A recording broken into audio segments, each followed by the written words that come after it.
சம வேலைக்கு சம ஊதியம் வழங்க கோரி இடைநிலை ஆசிரியர்கள் சென்னையில் 2வது நாளாக போராட்டத்தில் ஈடுபட்டனர்.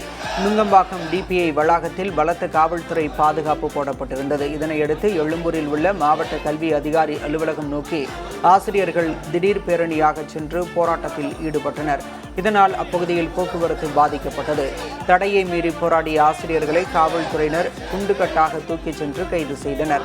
கடந்த 16 ஆண்டுகளாக நிலவும் ஊதிய முரண்பாட்டை களையவும் திமுகவின் 311வது தேர்தல் வாக்குறுதியை நிறைவேற்றவும் வலியுறுத்தி இந்த போராட்டம் தீவிரமடைந்தது.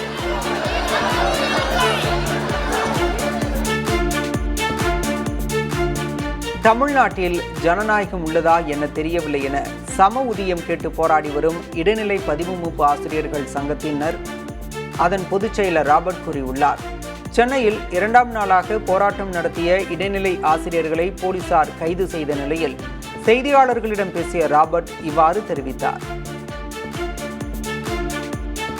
கடந்த ஆட்சி காலத்தில் நாங்கள் அகிம்சை வழியில் அற வழியில் ஒரு பிரச்சனை கூட இல்லாமல் நாங்கள் உண்ணாமல் உறங்காமல் பட்டினியாக குடும்பத்தோடு பல நாட்கள் போராடி இருக்கிறோம்.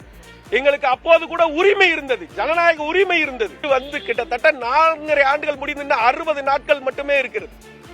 ஆனால் இதுவரை ஏதாவது ஒரு காரணத்தை சொல்லி குழு போட்டோம், அதை போட்டோம், இதை போட்டோம், ஏதாவது ஒரு உப்புக்கு சப்பில்லாத காரணங்களையா சொல்லி ஏமாற்றுவது மட்டும்தான் இதுவரை நடந்துகிட்டு இருக்கு.